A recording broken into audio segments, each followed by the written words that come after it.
All right, well, hello everyone and welcome to our webinar event for today. I am Courtney Kohler. I'm a Senior Associate with the National Community Action Partnership based out of Washington, D.C. Actually work remotely out of Missouri though. So I'm going to be heading up the facilitation of our introduction today and then pass it off to our presenters.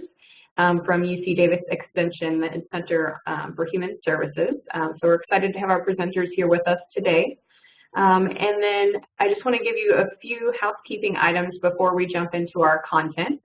So everyone is currently muted and in listen-only mode.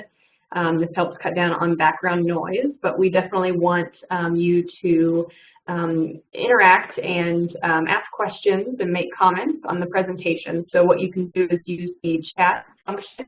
And so WebEx might be looking a little bit different to some of you who have used it regularly. They've kind of modernized their view. So your buttons down at the bottom of the slide, there's circle buttons, and the little talk bubble is what you can use to pull out your chat panel. And then you can chat into all attendees to chat with the whole group that's on the line today, or you can send your messages just to all panelists if you're asking questions of the presenters. So we do ask that you use that chat function to send in your questions throughout the webinar, and then the presenters will stop as they're able to address those questions for you. And we'll have some time at the end to address any that aren't talked about throughout the webinar. Also, this event is being recorded, and we will share the recording as well as the PowerPoint slides after the event. These will be posted on our website as well as on Community Action Academy for you to access and share with your colleagues. I think that's about it as far as our housekeeping items. And so we'll go ahead and jump into our content for today. We always like to start out with the promise of community action. It really grounds us in the work that we do and really the purpose behind integrated services. So you can say it with me there at your desk. Community action changes people's lives, embodies the spirit of hope, improves communities, and makes America a better place to live. We care about the entire community, and we are dedicated to helping people help themselves and each other. All right, so our agenda for today, we're going to go through a little bit of our learning community information, and then I'll introduce our presenters for today from UC Davis Extension Center for Human Services. We're going to be talking about planning for service integration today and using a multidisciplinary team approach. So talking about kind of how to staff, what roles people have in integrated service work, and how to kind of make this multidisciplinary approach come to life through the people that are carrying it out. And then we'll, of course, leave some time for questions at the end, and then we'll wrap up with our remaining meeting schedule and upcoming events. So a little bit about our learning community, which our Learning Communities Resource Center is really who sponsors a lot of these webinar Wednesdays that we have. And this particular webinar today is related to our Integrated Services Learning Community Group and serves as a knowledge building session for them. But the purpose of our whole learning community is really to analyze the community action outcomes and identify those effective, promising, and innovative practice models that help to alleviate the causes and conditions of poverty. And so all about building the capacity of the agencies throughout the nation to help their success in fighting poverty. Also, a lot of the work that we do across the National Community Action Partnership is very much grounded in our National Community Action Network theory of change. You can see how those services and strategies that you see there throughout the middle, whenever we're talking about integrated services, we're talking about integrating all of those services and strategies that the community action agencies operate within their organizations, as well as how they partner with others across the community to deliver those services effectively together. And so many of you have probably seen this before, but it's, of course, a core part of the learning that we try to offer to the Community Action Network. So our learning community is actually comprised of several different learning community groups. We have both open learning community groups as well as intensive learning community groups. The open continue to have open enrollment at any time that you can participate in those. The intensive do have only one application period usually per year. And so that is closed for now, but the good thing is that those of you who might not be within the learning community group for integrated services or financial empowerment or whole family, you have an opportunity to also kind of glean from the knowledge building that this learning community group is getting to have by participating in these national webinar events on Wednesdays. And so we like to extend that learning across the whole network instead of just keeping it within that learning community group. So really our whole purpose to the learning community is taking all of these small or sometimes big actions that are happening across the nation in these agencies, and multiplying that by lots of people, we really get to this big change that we're working to achieve. And so you can see what the participation is across the network. We have all 11 regions are engaged in the learning community, 33 different states, as well as 407 of the nation's counties. And so it's a diverse group of people that are working to serve, over 1 million people across the nation. And so our Learning Community Resource Center team is kind of what helps make all of this possible. So these might be familiar here on your screen, but of course we have Gerald Crocker, our Director of Training and Technical Assistance, Tiffany Marley is our Project Director, and we also have Hyacinth McKinley on the team, and Liza Porras, myself, Courtney Kohler, and then Jeannie Chapin serves as a consultant for our Community Action Economic Mobility Initiative, as well as our Community of Practice. So without any further of my talking, I'll go ahead and introduce our presenters for today. We have two presenters with us. We have Jane Tabor-Bain, and she is a MSW and also has her master's in public affairs. She has about 30 years of experience working in the field of human services, and she began her career working in nonprofits that were addressing addiction, homeless youth, and family empowerment. She's focused for the past 20 years in child welfare and juvenile probation, and she's worked as a line staff and management primarily in prevention and early intervention with the intersective agency services. So she works as an academic coordinator for the Resource Center for Family Focused Practice at the Center for Human Services at UC Davis, where she also provides technical assistance and training to agencies who are working in support of child welfare efforts. Then we also have Jared Vermillion, and he has worked with families and communities for nearly a decade to provide support for administrators, direct line staff, families, and communities. So he's progressed in a wraparound and worked in many different roles as a youth partner, parent partner, facilitator, and manager. He owns a consulting firm and works as a wraparound fidelity specialist with Provider Agency in Southern California. So he's also received some awards recognizing his commitment, leadership, and supporting youth and families. And he focuses on applying this wraparound principle to non-traditional systems. He's also demonstrated a passion for helping individuals understand wraparound concepts beyond the initial onboarding and with additional program consultations and trainings. He's kind of survived the trauma of growing up across several systems of care with an incarcerated father and a mother struggling with addiction. And so he uses this life experience to spark passion for breaking down system barriers and laying the foundation for compassionate engagement to support families. So he works as the teaming specialist for the Resource Center for Family Focused Practice at the UC Davis Extension. So very excited to have our presenters here with us today. And I'll go ahead and turn the presentation over to Jared and Jane so they can share this good content with you.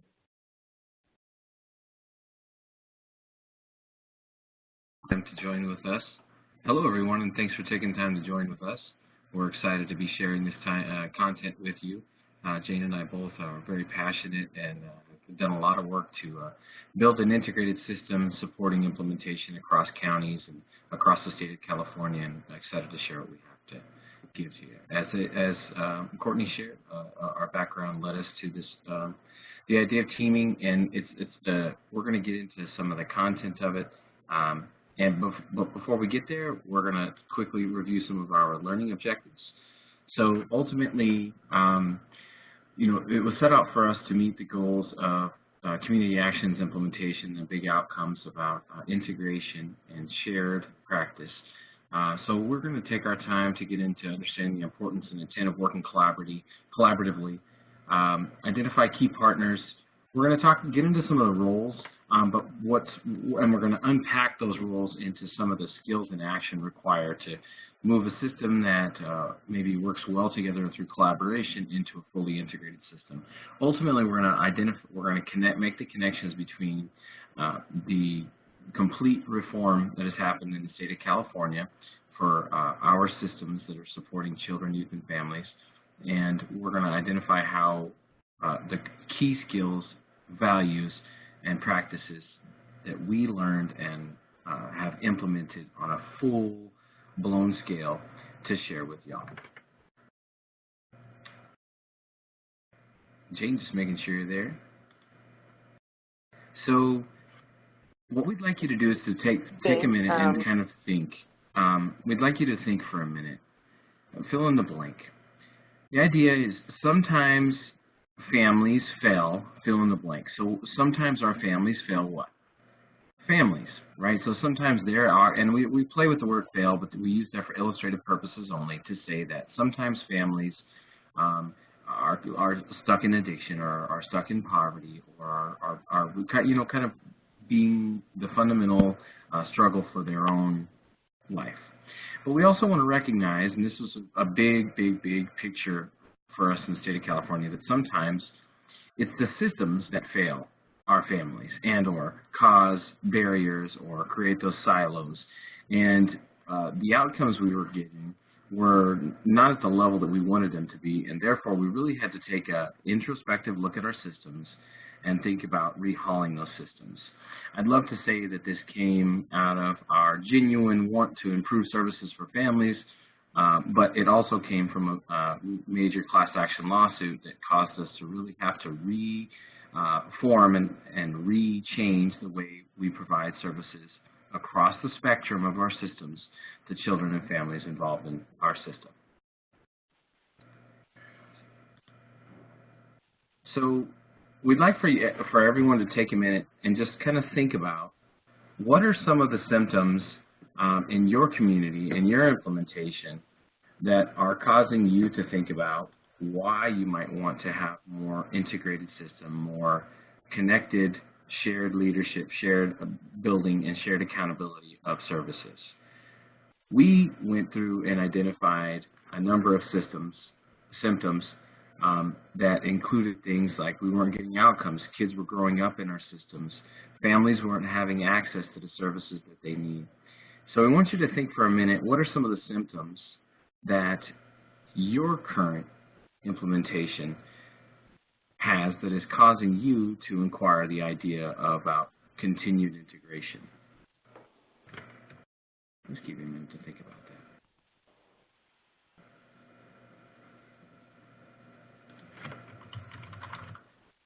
Now, when we have asked this question across the state, there's been many folks that feel like the reform efforts that we've had in California were just another flavor of the week. But what we realized is that from the ground level of implementation to our administrative boards, we all recognized that there are many symptoms that were causing our families to get stuck in our system and are leading to poor outcomes. And therefore, we decided we had to really make a change. I'm going to let Jane talk for just a minute about how that change fundamentally began.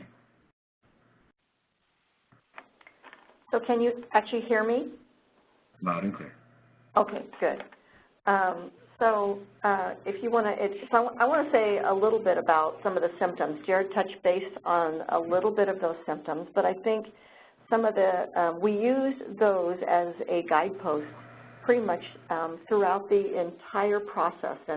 And our legislature listened, and you'll see, because we're going to talk about a little bit of an overview about what those symptoms were, and then how we defined what we were going to do. So part of the process, or one of the very big parts of the process in terms to look at integration, is to look at where those, and it's a term we use around here at UC Davis, the pain points are. Where are we not meeting the needs of our families? And it's, and as like I said, Jared touched on some of those. You know, people gave up. Even simple things like being asked to go all different places and they don't have the money for transportation, or that they felt overwhelmed, or they find out after the fact that other agencies were involved and they had competing goals that they were trying to meet. So those were some of our very large, you know, takeaways. We took some of those things, not those particular, but once we heard what people's symptoms were, it was time to address them. And I don't know, Jared, if you want to advance the slide.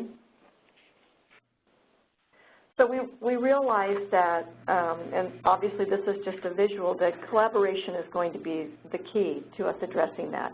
If our families, one of their big issues has to do with the fact that we are at, I won't say competing interests, but we were duplicating issues, that we were not meeting our family's needs, that we had to start talking to each other. So collaboration became the key.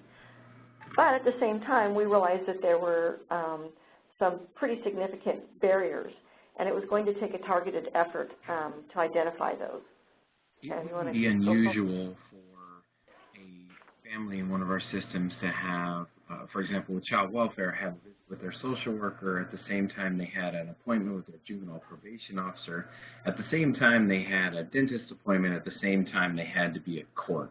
And ultimately, the young person would choose to go to court, and then all the surrounding systems would inherently identify and label that person as resistant to services or being non-compliant. And it really took a large level of advocacy and partnership with families and collaboration with families and consumers to identify that we weren't looking at the surface level and not seeing that we were part of the problem at creating what was being labeled as non-compliant or resistant, when it really was our systems that weren't working together. So, and before we go much to this slide, I want to say real quickly that, you know, we talk about child welfare and the challenges we've had in our collaborations with behavioral health and juvenile probation and our community partners.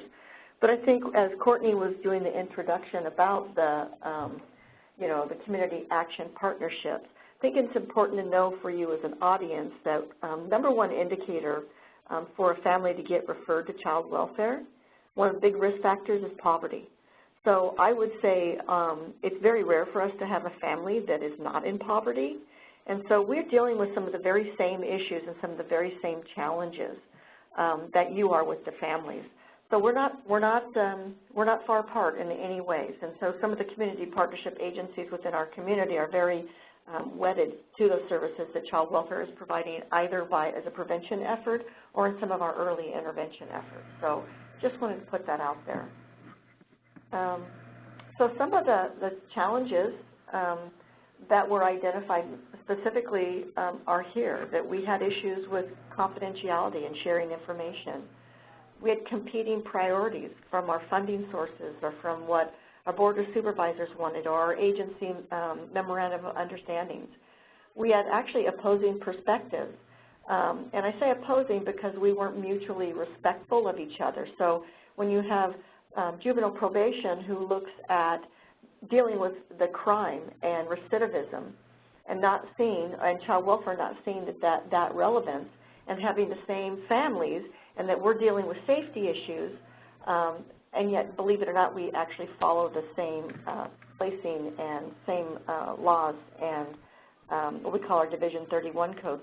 And yet we still had this competitive opposing perspective with various timelines and expectations. And we had those silos that we just couldn't seem to get rid of no matter what, in terms of you know, who did what, and a lot of finger pointing and continuing to look with what would best serve their system and only their system, regardless if it was the best for the entire system of care, and of course the lack of time and resources. So there was that kind of like, you do it, we don't have the time, or you know, variations and just resentment, if you will. And I think this is where California was, and the state of California really, you know, very admirable job. As Jared said, we had some motivations based on a lawsuit that we had, although we've had a couple of years before that where we tried to do some reform efforts, which is also why when he mentioned that it was like, oh, great, here's another thing that we're going to have to deal with, it didn't, it wasn't embraced as fully as it was hoped, but boy, do they know it now, that this is really and clearly a statewide effort, and to appreciate what's going on here. So we do have what we call the California Continuum of Care. Based on those challenges and those issues that were there, and I want to say they're not much different than any other state or human services system.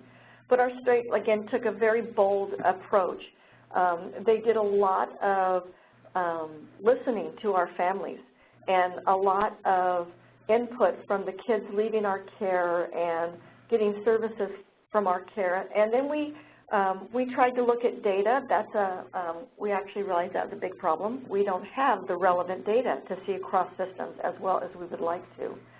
So they, you know, it revealed that there was a lot of duplication, again, this siloing, competing, missed funding opportunities, and again, that lack of data that has to be addressed in order to become a true system of care.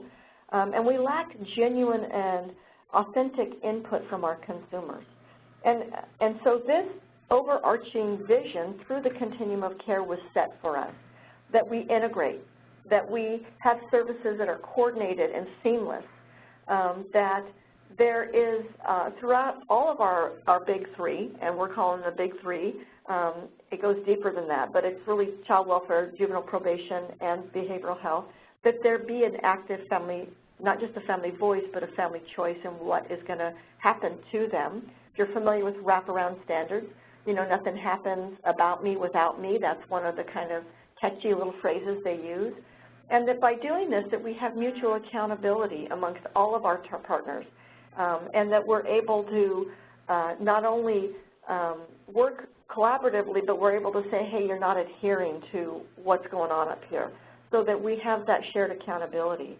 So this comprehensive collaboration really became, I can't say that it started on day one, boy, let me tell you, and I can't say that we're fully there yet, but we have really are making this effort. And this is in law, it's enacted, and there are deadlines and timeframes that we have to adhere to. Jared, yeah, I think the reality is that there have been folks that have been collaborating and integrating as best practice for families to help them get to where they want to go for a very long time. But the shift that we made was, it's not just best practice or what you should do, it's now the law. It's now required.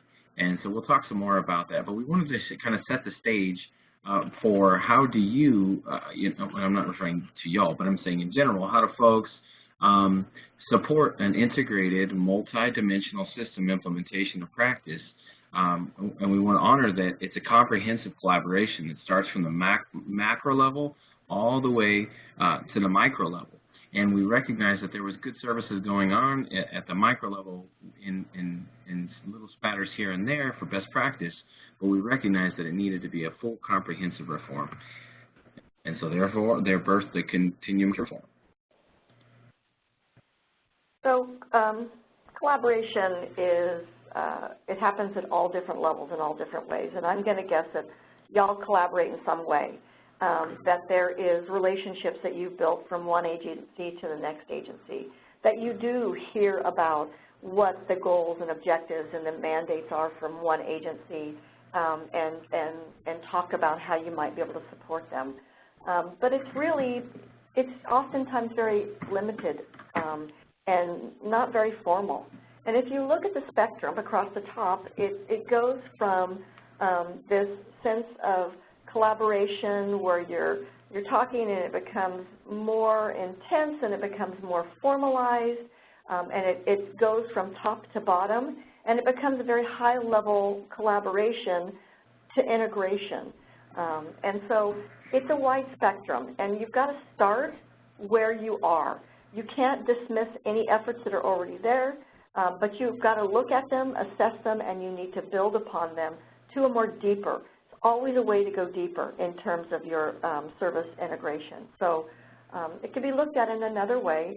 Jared, do you have anything for this one? By the way, we're in patients, so we're asking back and forth. We can't give those physical cues to each other. So, well, we recognize that not the broader community knows the distinction between collaboration and integration. Folks for a long time thought that collaboration was just good enough. And we recognize that without having that integrated services, you can't achieve these grandiose goals that we set out in the Continuum of Care reform, similar to some of the goals with community action, like advocating for system change and engaging local partnerships. It requires more than just collaboration. Collaboration is a good step, but integration is what we're seeking. And most folks don't necessarily know the distinction between the two. And so if you look at the scaling of this continuum of collaboration, it takes some active work to move from what begins as collaboration through communication and updating, and here's my plan, what is your plan, to actually having an integrated plan that is one and the same, supporting our youth and families. This is just another way to look at it. There's 3 big buckets. We're talking about a sandbox here, so the buckets make sense. To look at those different forms that integration can take. There's functional. The services you're providing, are they shared? Are they collaborative? Do you work with each other? Do you have same service providers? Do you offer the same things? If somebody does it better, do they take the lead? There's physical integration. You know, are you co-locating staff? Are you at least somewhere aligned with each other? And then there's fiscal. You get money from various different agencies, and do you blend your funding? Do you braid it together so that you can both, you know, add a little bit to the pot so that families are served universally? So you know, that was a big hurdle for us, still is a hurdle, but we've come strides with that. So it takes these different forms, and basically we're rolling through. So you have to look at where you are in your sandboxes and find out whether we actually go deeper into the sandbox metaphor, where we talk about how close your sandboxes are co-located and whether everybody's playing in one giant sandbox. So you can imagine. But we do use the sandbox metaphor quite a bit here in California. So when we look at those mandated goals, you know, from our integrated services care, that we are coordinated and that we're seamless and we have family use and voice and mutual accountability, this is from the child welfare side, and they did work with behavioral health and juvenile probation, and they said, I mean, it was somewhat painful, if you will, but we had to say, if we look at what AB 403 asked us to do, where are we not meeting those integrated system, the family service voice and choice? And we really came down, and I can say, it's not here on the slide, but what this slide has said is that we get rid of group homes, that we get rid of congregate care. We had too many kids that were living in a situation that was not a family-like setting. So not only did it was easier for staff to put them there, but harder to provide services, but it kept them separated from what families really look like. So they exited out to being homeless, to not completing high school, to becoming drug and alcohol addicted, and to becoming incarcerated. So we had really poor outcomes, and we knew that this was a huge thing. And so we drilled down and came up with some tighter goals for continuum of care within our agencies. And you can read them. They really speak to the fact that we need to serve these kids individually, that we need to listen to families, that we not use these congregate care facilities, and that we provide them with a permanent nurturing family, and if that's not the case, that they have a lifelong permanent adult someplace that they can connect to, because we also aren't wearing rose-colored glasses. We know that this is not going to happen. So in order to do that, we secured the feedback from folks, and we looked at our data. Like I said, we had sketchy data that didn't really go across all systems. We did have some, but it didn't answer some of the more difficult, hard questions. We talked to youth that were in care recently left, and providers and the families. We asked kids that were actually currently in care or those that had recently left. And we realized that we weren't providing what was actually needed for these kids to have well-being. So then these goals were set. So it's a matter of looking at those larger federal goals that you have and then coming together within your agencies and saying, where don't we meet these? Where aren't we up to snuff? What can we do better? And we, we came to these, when we set up these goals, we started to find targeted issues. And then we invited more people to the table. So we realized that we needed to have one main stakeholder group. And we invited some of the very obvious folks, the three big people, the three big agencies, then the providers that they served. Then we had some very specialized groups that needed our attention, youth. So we have youth on the stakeholder committee. We have parents and families on the stakeholder committee. We have our tribal representatives on the stakeholder committee. And, you can go from there, but we set up focus groups with these smaller groups. We used, for the parents, here at UC Davis, we have something called a Parent Partner Advisory Committee where we help both start, train, and integrate past consumers. We usually provide those, I'll call them parent or family partners. So we used that group to then turn back into their communities and get more information. And we started looking very targeted on what exactly do we need to do to find utopia and to help families. And a good example is that, I can recall the very early days. We had a very large, robust meeting going on at the state. It wasn't really about CCR reform, but it had a lot of key players, and it was a very active, vocal group. So the facilitator started in with, what do you need to do to get kids out of group home? Tell me 5 things we could do to get kids out of group home. And within 20 minutes, we had pages and pages of tear sheets of brainstorming ideas to work at. And each one of those ideas, they were synthesized, they became task forces to look to see how realistic is it to put these things into play.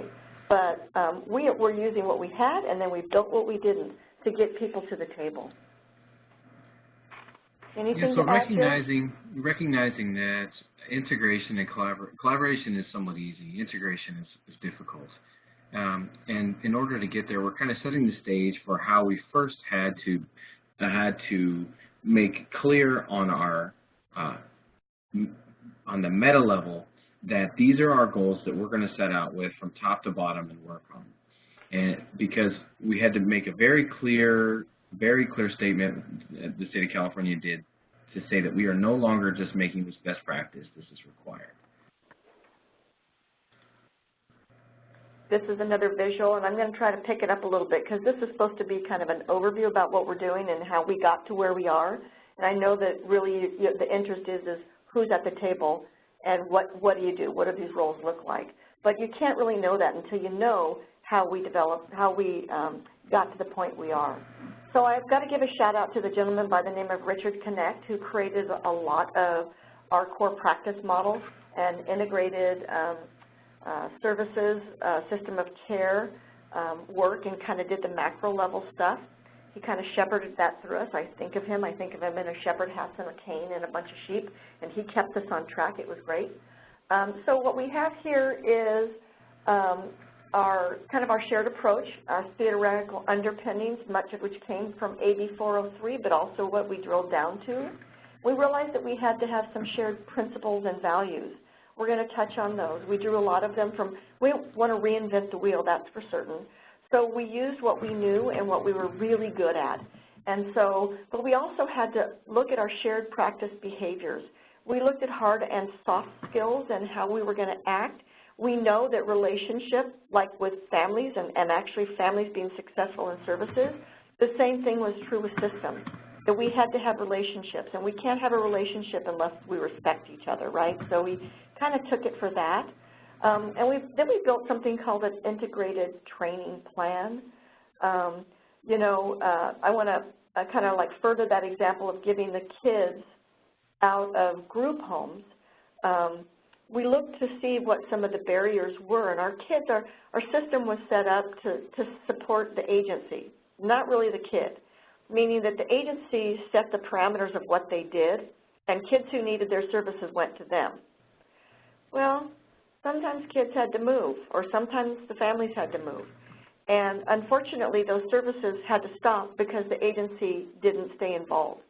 And so we looked at some of the things, and one of the things that we recognized was why does therapy, why do those services have to stop? The things need to follow the child. It shouldn't be the other way around. They shouldn't have to stay over again. So we worked very closely with our behavioral health to look for providers who didn't work in the office. They worked where kids were at. They went to families in their homes and provided those services. That was a big lift for us because we're talking about releases of confidentiality and sharing of information and actually getting, you know, having folks who are willing and you know, dispelling some of the myths about our families, that they're all dangerous, that they're scary, and that, you know, there's going to be harm that comes to our therapists. You know, that in and of itself, you can only imagine what that ripple effect is to kind of personalize and make families again instead of clients. So that was an example of what we did. We really were trying to look at, and as Richard liked to say, that these kids aren't our kids, aren't, you know, your kids or my kids based on what brought them into the system, whether it was a child abuse allegation or a juvenile crime or behavioral health. They are our kids, our families. They no longer were mine and yours. So that was a really big shift for us, and I think this is a really nice visual to show what that looks like and what the state took on in this effort. I think a large part of shifting and supporting a multidimensional integrated care is to recognize that within each of these circles here, each implementation has its own specific practice modality, right? Child welfare has theirs, probation has theirs, behavioral health has theirs, and they operate in their own way. But one of the problems is they weren't in a petri dish, right? We recognize that there's a much bigger house to be built. It's kind of like if building a house, if the plumber comes in or the foundation folks working on the concrete aren't focused on the bigger picture, they're only doing their job and then that's it, and they weren't collaborating or integrating with the plumber as they're trying to put in their framework for pipes and et cetera, we would have a faulty house. And what we really realized is that people were doing a great job in their individual, unique silos, but they weren't necessarily supporting one another and therefore creating opportunities for families to continue to not get the supports that they need from our system. So that's kind of the idea to share with you what our kind of what caused about us to make the major change. And there are some major tools that we went under, and I want to let Jane talk a little bit about how we went through the process of developing these tools. But we realized that it wasn't just about this creating a propaganda to say that we need a team better together, we need to integrate, we need to collaborate. We needed tools to support the implementation, to hold us accountable, to give folks that don't necessarily know how to play nice in the sandbox, give them the tools to do that. So Jane, will you just take a minute and just kind of share about how we came about the idea of creating these tools? Well, I think it was an entire process. And first, these tools have been extremely valuable. And they've only recently come to full fruition, meaning we had drafts and we changed and we got stakeholder involvement. These came back and forth, and over the course of probably the last year and a half, these have been developed. And I think, you know, we've got them listed 1, 2, 3, 4. 5 is one that Jared and I added. We really have 4 tools, but we've added that 5th one. But we didn't roll them out in this way. We started out with child and family teaming. that's kind of how the Resource Center for Family Focused Practice got involved. We specialize in teaming, Jared being one of our key champions around that. He's very steeped in both California and national model of wraparound. But we also support team decision-making and family group decision-making. And so the state came to us and said, there's been great success with wraparound, and it was used for as a guide to help us get us through, as Jared said, this lawsuit that we had to deal with.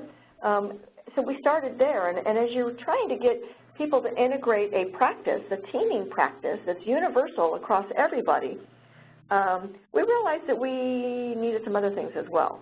It wasn't just with that, but I can speak mostly to that we had some challenges within what folks were doing. And so these interagency memorandum of understanding, again, every tool here was done in collaboration with top of the ladder state involvement being involved.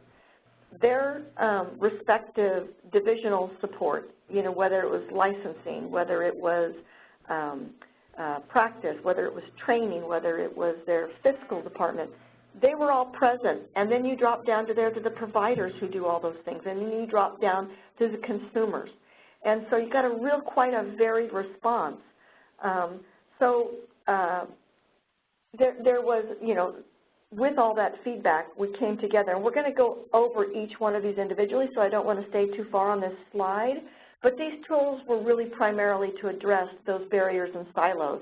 Again, what we found up in the front and what we continue to hear about. And also to provide some reassurance to agencies, some very concrete steps on what they can do and how they can integrate this new reform effort in California.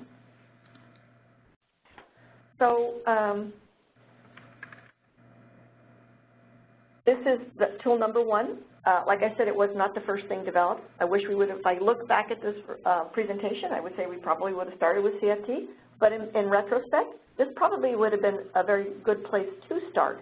But we wouldn't have had that information, and we allowed ourselves the flexibility to go back and forth, because if we hadn't started actually putting something on the ground and putting there for people to start to do, we wouldn't have heard about where the gaps and the issues were.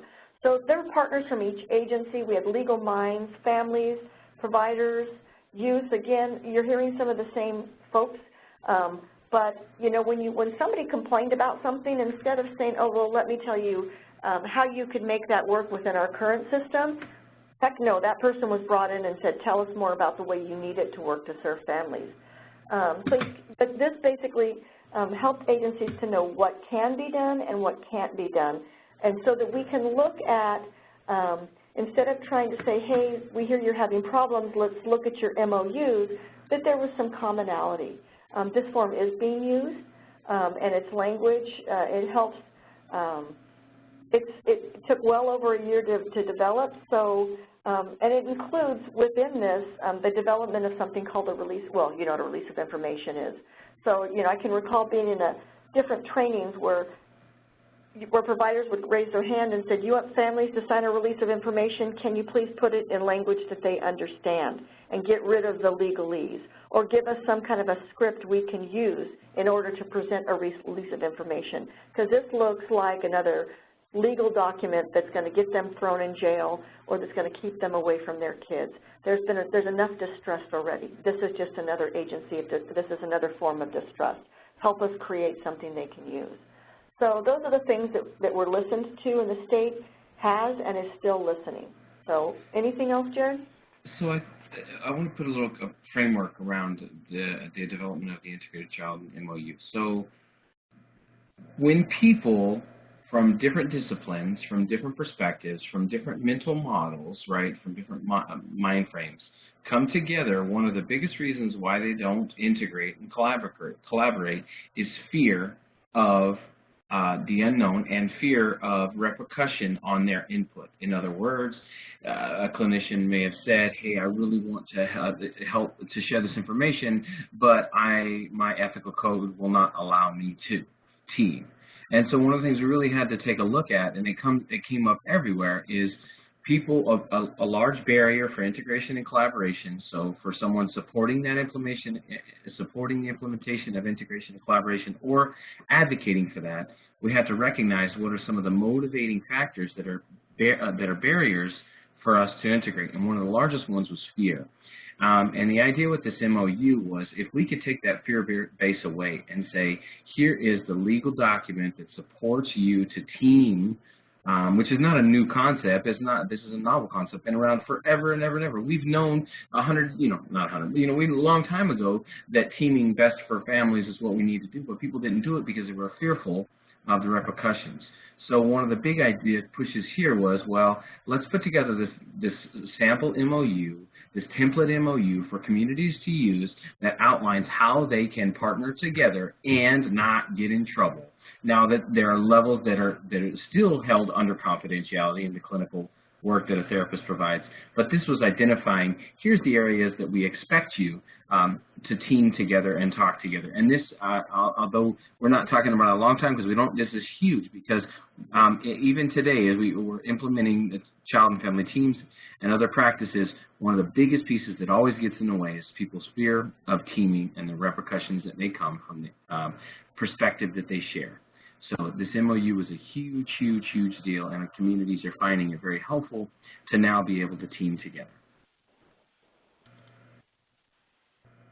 In addition to that, the MOU, as Jane said, that really was staged towards the end, but we wish we would have had it earlier because we recognized that was one of the big barriers from the get-go. But before that is recognizing that in order to build a continuum of care, we have to have members of the continuum of care a part of making decisions, from the child to the family to the different system partners to the community members, and build a team of people that comes together to help navigate and make decisions and build plans for folks, because we recognize that there were many times unilateral decisions being made that affected the whole team. So the child and family team process was, which is mirrored really well off of wraparound and great implementations in wraparound, was to say that we're going to build a team and bring them together with diverse perspectives to talk about what our concerns are and then brainstorm and find a way to overcome and meet the needs of our youth and families across the continuum. Now, for teams to come together and make decisions, again, is a novel concept, is not something that we all know. We already know that. But the reality is that it wasn't happening in the communities. Well, why? Because many times people they have lack of resource, they don't have enough time, their caseloads were high, there were these age-old, archaic silos that developed that didn't support partnership across the systems. And so we really put a big emphasis in the child and family team process. Now, the child and family team process includes specific values that we all have to carry. It has a process of teaming in a team meeting. The meeting is structured. The meeting has a facilitator. And it's not just about the meeting. It also includes the care coordination and teaming outside of the meeting, where we come together to make all decisions for our youth and families. Now, this is where it gets complicated. This is where the integration occurs.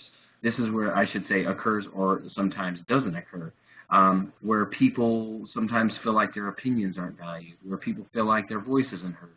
So this really required a huge undertaking of training, coaching, and technical assistance for our communities to build policies, build capacities, and build skills for people to come together and team. It's one of the big things we'll talk about in just a minute is the idea that oftentimes there are groups working with folks. In other words, we put a group together and we assume that they're going to produce a better outcome than an individual. When the reality is that many times groups don't outperform individuals, but they have to become teams first. And we're going to talk about that in a minute. And so we have this huge undertaking and that includes required mandates for who should participate. At minimum, these folks should participate. You can add to, depending on the circumstances, and requirements for what the teaming looks like. In other words, decisions are not made unless they're run through the whole team, because many times there was a unilateral decision being made, and that was infecting the whole system, not just the individual. So this is tool number 2 in no particular order, but tool number 2 that the state the state of California pushed and created policy to say that it's not just best practice anymore, it is now required. Jane, would you like to add anything? Another thing I'd like to add is that we've mentioned wraparound several times in our child and family team process, and this is practice, so I don't want to get too deeply in here. We had to adapt it so that it would integrate the needs of the other agencies. So, you know, whether we have something called team decision making, which is a quick decision about how to proceed with a family before placement. It also includes safety organized practice. So there were other teaming processes that needed to happen that had to be included within this. So basically this is a process that's a lot more flexible than, it still has those standards, it still has those, the actual meeting structure you need to have, but we did have to do some adaptation to it. And I think that that's pretty important to note that that also had to happen. So, but I don't want to spend too much time here because honestly, we could spend the entire meeting webinar on this. So, well, in order to bring teams together, right, from different backgrounds, from different perspectives, and move them from a group to a team, one of the major tools that we developed, and this came originally through the core practice model, and then we've updated to be the integrated core practice model, was, our core practice model. Now, this core practice model is a guide for people teaming together outside of their discipline. So if your discipline is mental health, behavioral health, well, there's this other part of your discipline that is just being a good team member and helping integrate our system, the broader system, because we're all responsible for the continuum of care. But we never had a shared values or care components or standards or even practice behaviors that held us accountable to teaming. So folks were sitting there and representing their disciplines and advocating for the disciplines, but not contributing to the overall continuum. So the integrated core practice model was a guide that was developed that said, these are the shared principles. These are the shared practice behaviors, whether that are, if you will, the bigger bubble that's outside of your practice behavior, or your practice model. And let's say it's a therapeutic practice such as CBT, cognitive behavioral therapy. The idea was that you can do your CBT, that you work with your family, and we're not trying to impose on that or change that, but we also want to recognize that you're a part of this bigger integrated system that is responsible for the continuum of care of our families, regardless of where you're at. So this was a major tool that helped to build a shared accountability, shared responsibility, and shared implementation for our systems as a whole, regardless of which department you work for, if you will. And I just want to point out, you can access the links there and get access to these if you want to reference them. Ultimately, go ahead, Jane. I was just going to say the same thing I'm sure you were going to do, is that ultimately if we have this core practice model in play and folks are all having that common framework to work from, we then become that system of care where we work as a system as opposed to individual agencies. Sorry, I lost my mouse on the screen. No, that's okay. You know, I just also want to say that throughout this process, and it's going to just talk about, you know, we had our big three, the three agencies, but really it's not the big three because we do not do, you know, we recognize that there's the biggest lift in a lot of these families' lives are done without in community agencies. So we included, starting to include, or we have been including, but it's not stated out there, but it's going to be, our faith-based systems, our eligibility, welfare to work stuff, our education systems, our early childhood systems. They all work with our same kids we work with. So this is not just these folks, so we had to look and strategically step back. And individual counties, California is a little bit unique in that we are state directed and each county implements. So we have, you know, close to 60 different ways that it's being implemented within a county, and each county takes into consideration the population, the services they have available, and their financial agreements that they have in place.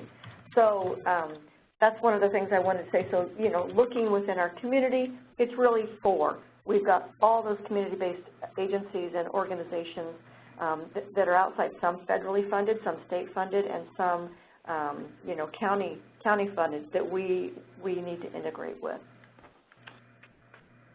So this slide right here, I want to just say, you know, what we covered in 16 slides at this short period of time is kind of a false impression about how quickly it went.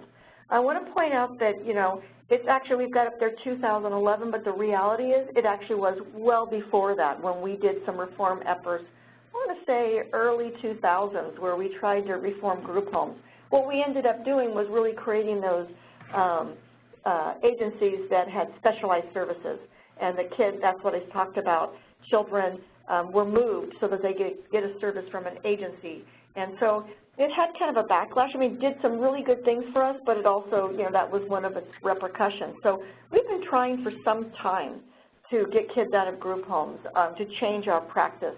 But it didn't come up in 2011 where we had to come up with a Pathways to Mental Health core practice model, again, based off of wraparound, because of a lawsuit we had. And then in 2016, we got those specific measurable practices. In 2016, we also added probation and behavioral health, and we became that integrated core practice model.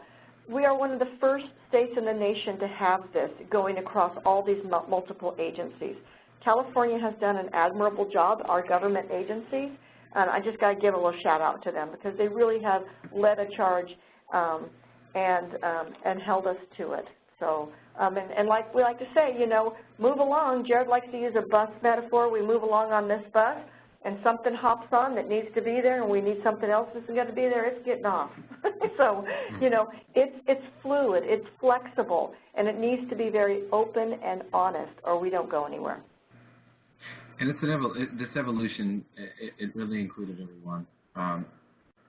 And I don't want to undertake that. You know, the state really pushed for everyone to participate.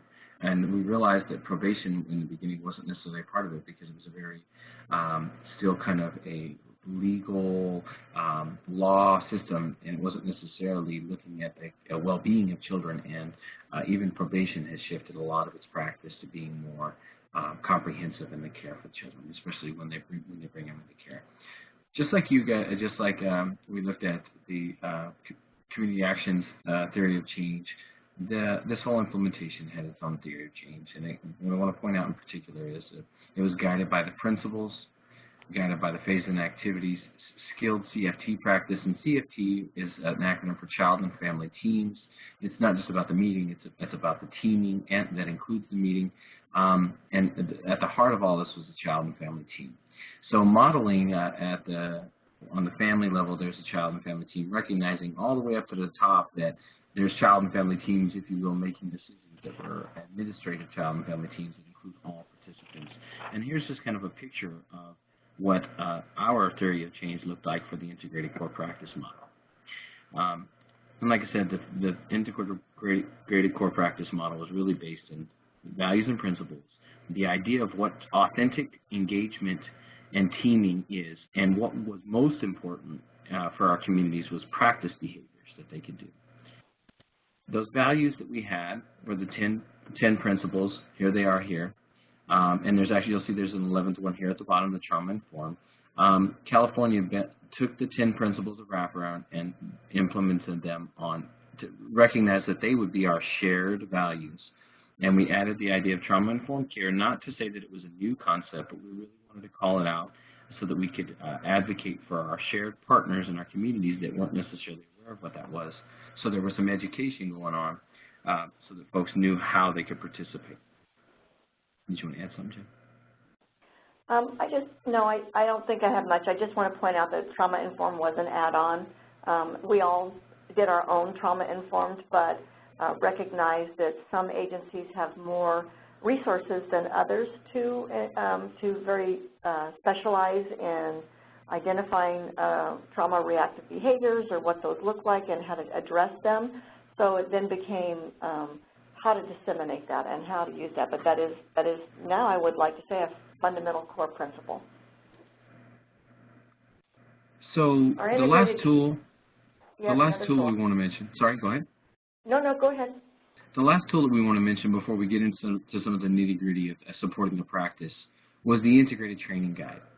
So we recognized that people were operating and taking these concepts and were doing fairly well in their silos, or within their silos they were subcontracting the practice or the teaming out to a community agency. And so the actual change wasn't happening in the bigger, broader system.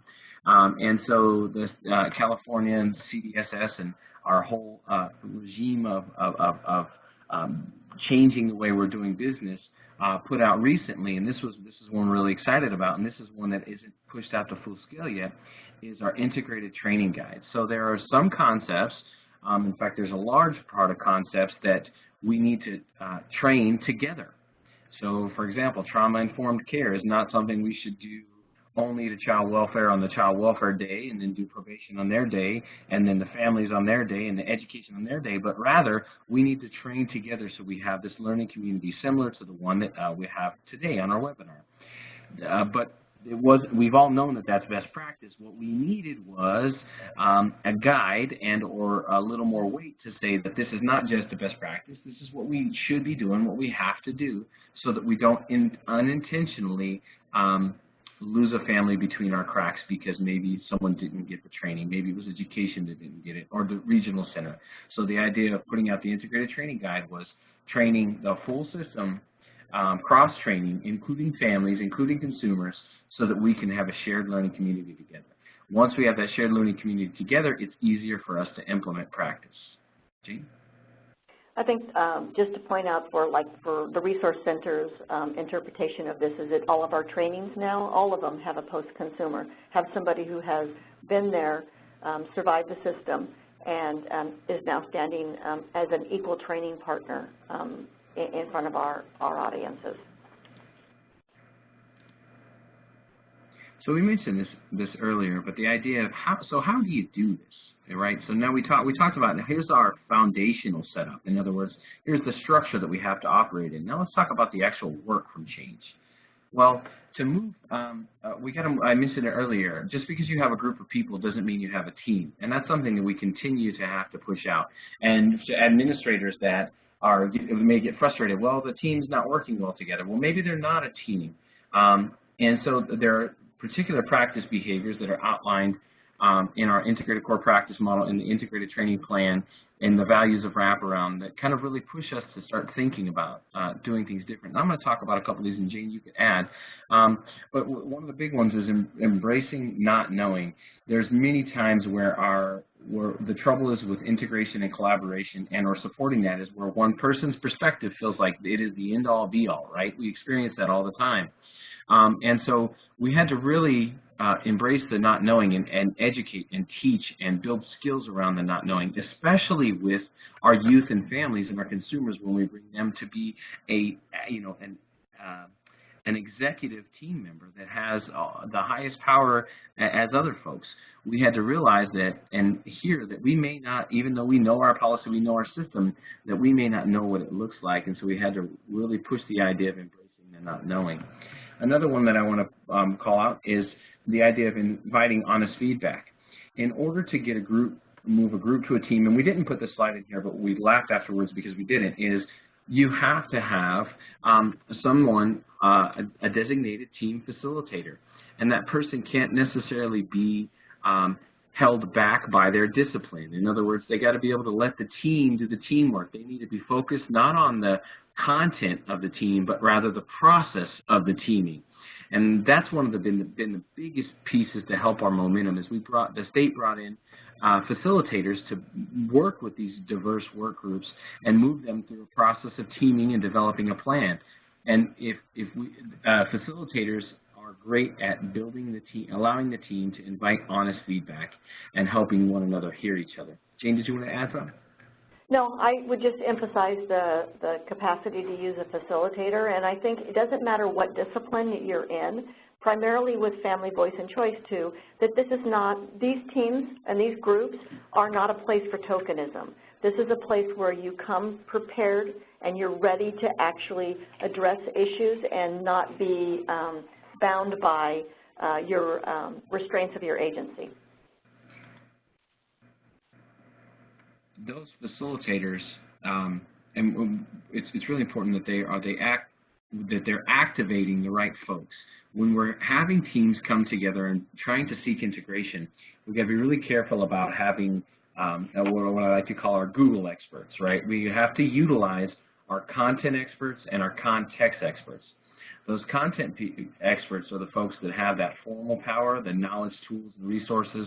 For example, a speech pathologist coach. You know, they're content heavy. They have the knowledge. But we also want to recognize our context experts, which could potentially be a consumer that went through services and found mastery in their pathology and in their language. And part of the facilitator's role is to make sure that we're finding balance between both the team having content and context experts.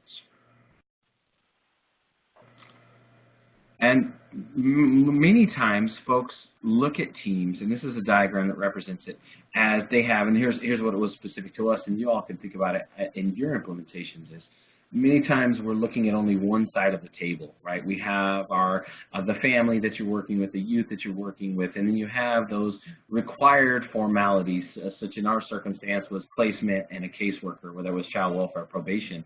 And we thought we would call that a team, and the reality is we were missing the whole left side of the table. And those folks are made up of our ancillary team members. For example, if someone that's really focused on a cognitive approach, or someone who's really aware of how the brain works in adolescent development, we need to make sure we have that person on our team.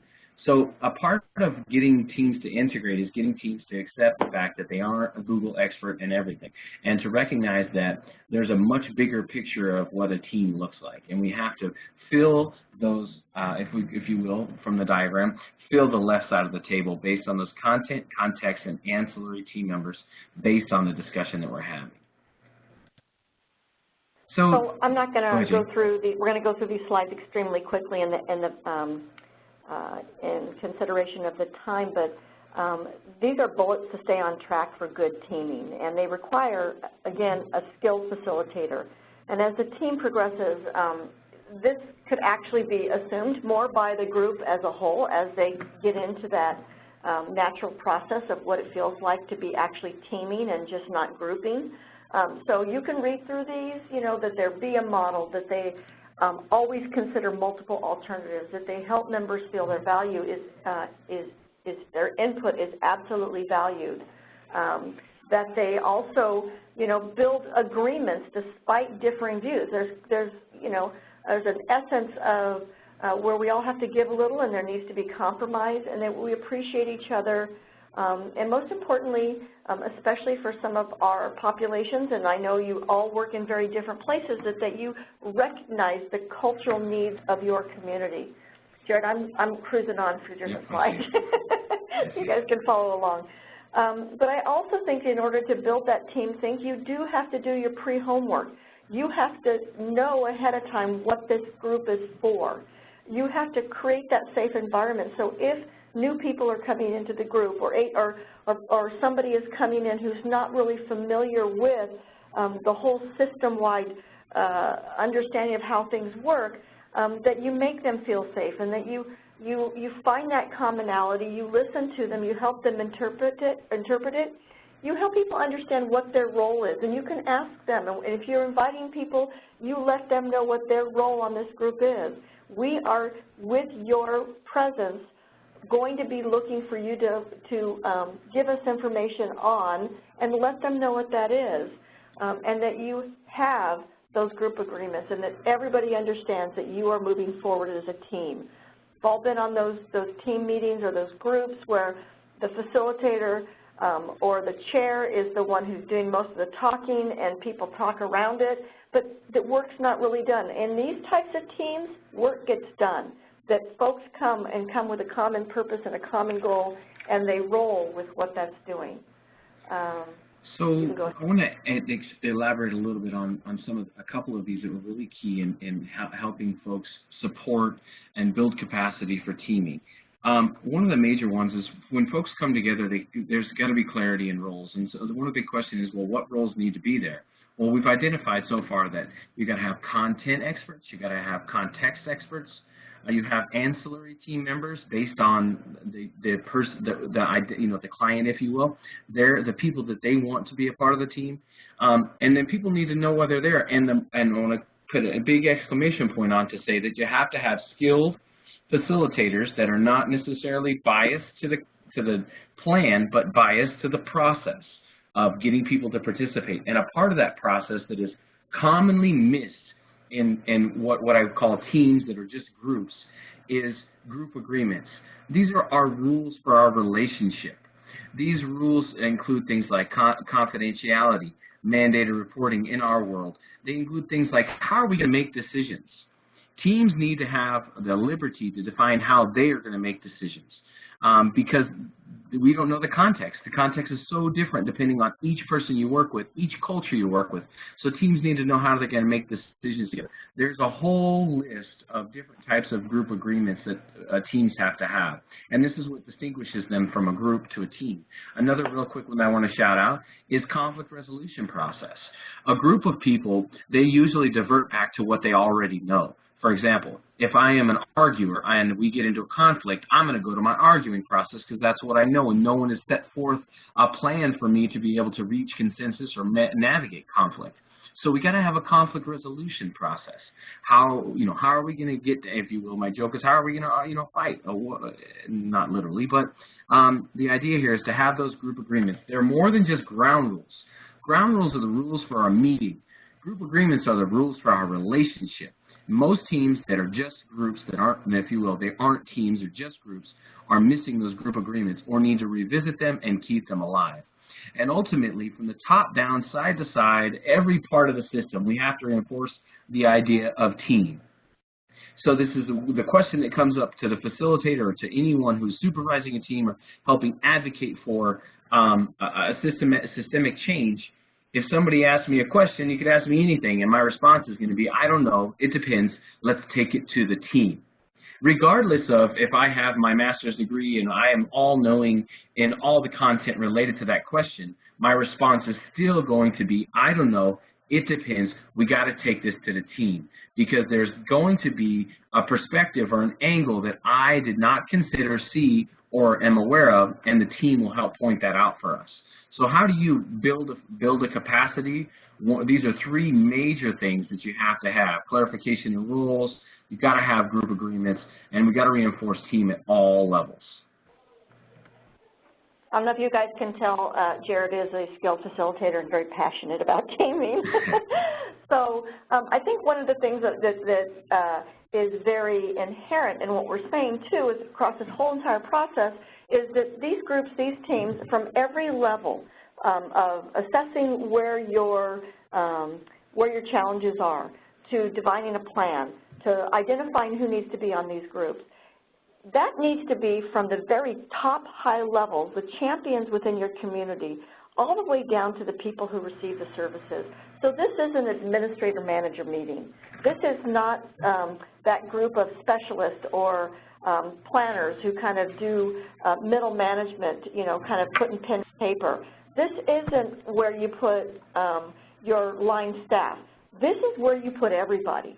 And when you show up at the same power structure, and that there is no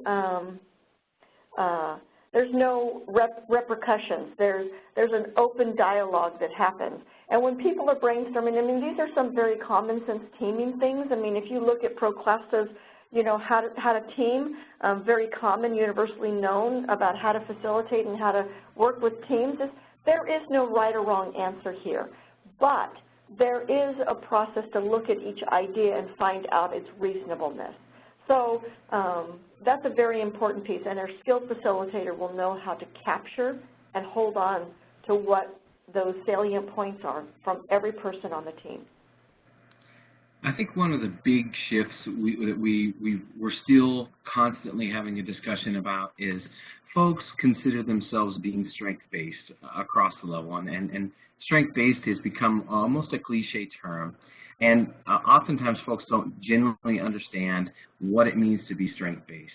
And I'm going to divulge this a little further to say, if you're building a system that is integrated and you're building a team that is integrated and getting good outcomes and working together like a fine-tuned machine, we're strength-based from the 100th level up to the 600th level. What that means is everyone's perspective is valid, even the 4-year-old on a team, if you will, or even a person who maybe have a very sarcastic perspective.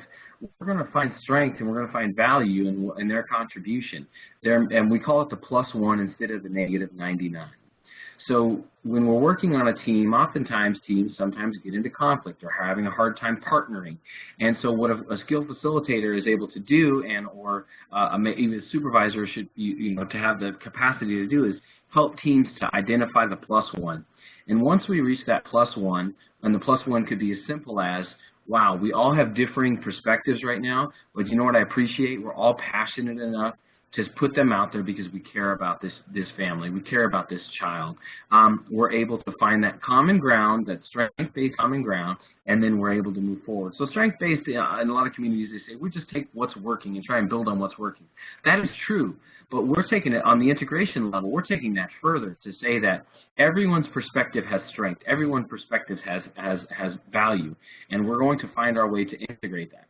Many times when teams aren't functioning well together, it's because someone wasn't wearing their strength-based goggles today, or they were just looking at let's talk about what's working, or let's build on capacity, and they weren't trying to identify strength even in opposing perspective. And so you're starting to hear common themes that we've pushed to say that you got to have a skilled facilitator to help identify, because sometimes we don't know what roles we're missing. We don't know what strengths we're missing. And it's a facilitator's job to explore and say things like, hey, team, I see that we have a lot of ideas. I'm wondering if we could, if there's another one we need to bring to the table, or if there's a way to look at this circumstance. And ultimately, we really have to have more than a superficial strength-based or a cliche strength-based approach, but we're talking authentic from the 100 level up to the 600 level class of being strength-based. So that was our really fast review of the big picture, what the system changes that we made that supported the ground level integration. We talked about the 4 tools that we said we had. We left the 5th one out of here because it's a whole other training, and that's a whole other piece. But we identified these 4 major tools that helped, that the state created, and when I say the state, I mean all of us, created to support our integration, taking on collaboration and taking it further to having one shared pie that we're all working together. And also in review, here's some of the learning objectives we tried to identify. And we want to take our time at this time now to give you guys some minutes to ask us any questions or comments related to the implementation. We recognize that this is fairly quick, and we covered a lot of content, both about our macro level changes to support integration all the way down to the meta level implementation. We want to allow a moment for folks to ask questions or make comments. If you would, please type those into your chat box, and we will take a few minutes to respond to some. Jane, is there anything else you wanted to add? I don't think so. Thank you, Jared. All right. Well, anyone who has questions, feel free to type those in the chat box now. We do have a couple of questions to pose for the presenters. And first one, what strategies or tools can be used in a meeting to reduce the power? So, you know, can I, as a family support person, suggest something that the director might not like? So there's a number of tools that you can have. And one of the big ones is looking to your team agreements. And I don't mean to, you know, make that a big deal, but it is a really big deal. When we have a decision-making process, and here's an example of a decision-making process. Maybe the client, if you will, or the young person you're working with, or the family, in our decision-making process, we're going to seek consensus. And they get 3 votes, and everybody else gets 1. That's one way that we level power. Another way that you can level that power is having a facilitator present. Facilitator and being able to say that are trained and skilled know that if you have a meeting hall, maybe somebody that is kind of taking the power and taking the air out of the wind out of the sail, they're skilled to say, I love that perspective, I'm going to write that down, or would you write that down on the whiteboard for me? But I want to explore some of these other perspectives. Johnny, you know, this is your life, man. What do you have to say? So I think a couple tools are looking at your team agreements, and there are inherently some tools built into team agreements to level power, and then also having a skilled facilitator that is there to help. And part of their job is to focus on that process and make sure that everyone's voice is heard and feels valued and feels like they're contributing. All right, thank you. So another question, what if the partners that we invite to the meeting don't show up? So that's a good question. That happens, yeah. It happens. And when you're looking at agency change, and you have to look at why they're not showing up. What's going on? Is there a lack of trust? Is it a simple matter of going to them? You need to look a little bit deeper. Sometimes folks, especially if you're inviting a wide range of people there, need reassurance that they are not going to feel as if they're not full members of what's happening, or, you know, that they won't have that voice, that they won't be able to impact what's being changed. You need to really identify what would hook them to the purpose of the meeting, and use that hook. And I don't mean that in a derogatory way or kind of a cruel way, but most people will know that if you are trying to do something in service to somebody, they will show up. So primarily identifying what it is and the rationale for them not coming. It could be as simple as that, not everybody can get there from 8 to 5 on a Monday through Friday. You might need to be creative around that. And you might need to offer up alternatives like Skype or through phone. Not ideal, but it's probably, you might want to partner somebody up so that they can come together if they need a little bit of support in that area. But it really does depend on the reasoning for them not coming. And something we didn't really talk about a whole lot is the idea of pre-engagement before the teaming integration occurs. And that's often done by the team facilitator. And that pre-engagement is, contacting a participant that's going to be on the team, acknowledging their contribution, inviting them to be, not telling them they have to be there, because that never works, but telling them, I need you. Your perspective is important to us. How would be the best way for you to participate? Where do you want to sit at? At what point do you want to go on the agenda? There's a whole lot of that pre-engagement that has to occur that usually doesn't happen because of caseload and documentation and resource allocation. So pre-engagement is a key tool to getting folks to team on all levels, from the working with on the implementation level with the family and the youth, all the way up to the administrative executive level. That pre-engagement is particularly key in getting people to show up and participate. I also don't want to minimize feeding people. Food does wonderful. Break bread, oftentimes it does a whole lot of stuff. It gets people talking. So very simple. All right, good answer, thank you. So also one more question we'll do, and then we'll wrap things up. So how long was it before you saw change in services to family? In some counties, we saw change right away.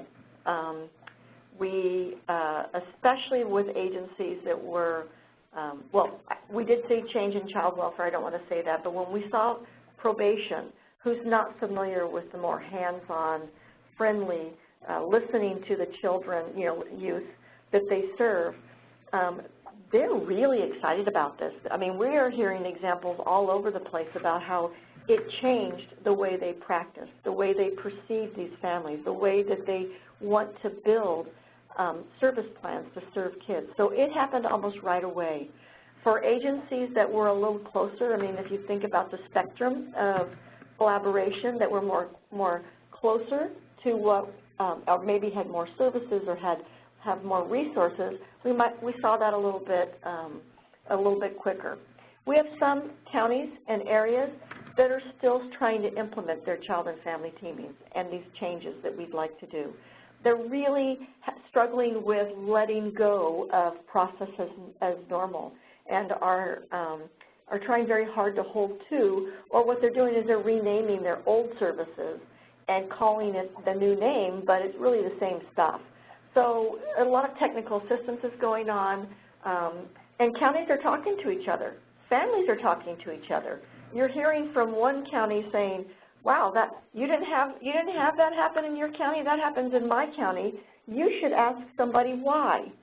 And so not only are agencies looking to be accountable, but the families and the providers we have are trying to hold agencies accountable. So it's a range right now. And in some areas it's been a very big impact, and in some we're still in process. Well, and I'll add a little piece to that, which is the campaigning happened. You know, it's a huge campaign to make this shift. I mean, there was multiple avenues from media stream to in-person conference, you know, to provide, I think providing the tools is what really worked, is helping the magic happen. It's because folks, it wasn't just go and do it, it was here's the guides, here's how you can do it, here's an avenue, here's the street you can drive on to get there. And I think the other piece that, one of the reasons why the communities are embracing this is that they participated in the committees that developed it, you know, from the families to the different systems to the community. They were a part of the stakeholder groups. They were a part of the committees, and therefore they knew it was coming, and they felt like their voices were included. So for a lot of, there are still some, don't get me wrong, there are still some communities that are trying to find a way to make this work in their own unique culture. But the reality is it's catching on quick because it's been a top-down, side-to-side implementation. It wasn't just orders given from the general. All right, well, thank you. So that concludes our questions, and just want to extend a big thank you to our presenters, Jane and Jared, today from UC Davis Extension Center for Human Services. This slide deck will be available after the presentation. You can email me afterwards, ckohler@communityactionpartnership.com. It'll be on the final slide. Or we will also be posting this on our website as well as on Community Action Academy, both the recording and the PDF of the slide deck. So just a few closing announcements. Of course, this is where actually the slide deck will be posted, is our resource library. We have done some revamping of our resource library just recently. So feel free to peruse that, and there's a better search function on there, and they're organized a little bit better. But also the side note is bear with us because we're still transferring some of those resources over from our old website. And so there could be a couple that you might not be able to find that are backdated from before. But we're working to get all those up very soon. Of course, we still have our CSBG TNTA Resource Center. It has hundreds of resources available in that. So always feel free to check that out, csbgtpa.org. There's a good keyword search there so that you don't have to look through all hundreds of the resources. Then our webinar Wednesdays, of course, we do these every Wednesday at 2 p.m. Eastern Time. These are always posted on our events portion of our website, so you can see what's coming up in the following weeks. We have experts come in, just like we did today, to present on promising anti-poverty practices that they have implemented and sharing those approaches with the larger network. This is a series that we're doing across our webinar Wednesdays, and we've already done the first two, but on August 15th we have coming up evaluating collective impact, and then in September we're closing our mini-series talking about community engagement and equity for collective impact. So kind of related to the topic today, of course, talking about getting people together and working collectively on issues and teaming up. So a lot of what you learned today will also apply to some of what you learned in these webinars as well. So the registration links for these are on our website under the Events and Webinars tab. Then, of course, I mentioned Community Action Academy. That's where we post our follow-up resources. We're also starting to develop some courses, and that's where we gather virtually for the learning community groups. Finally, we do have our annual convention coming up at the end of August, 28th through the 31st in Denver, Colorado. So we're excited for that. We have about 100 sessions to offer you all, so lots to choose from, a lot of great topics, and so we hope that you'll join us. You can still register up until August 21st online. So you can find that through our website, communityactionpartnership.com as well. All right, so thank you again to our presenters. We appreciate your time and sharing your knowledge with us today and your experiences with service integration. And of course, as far as the staff contact information, mine is the third email down, Courtney Kohler, but feel free to reach out to any of us on the LCRC team with any follow-up questions you might have. So thank you all. Have a great day.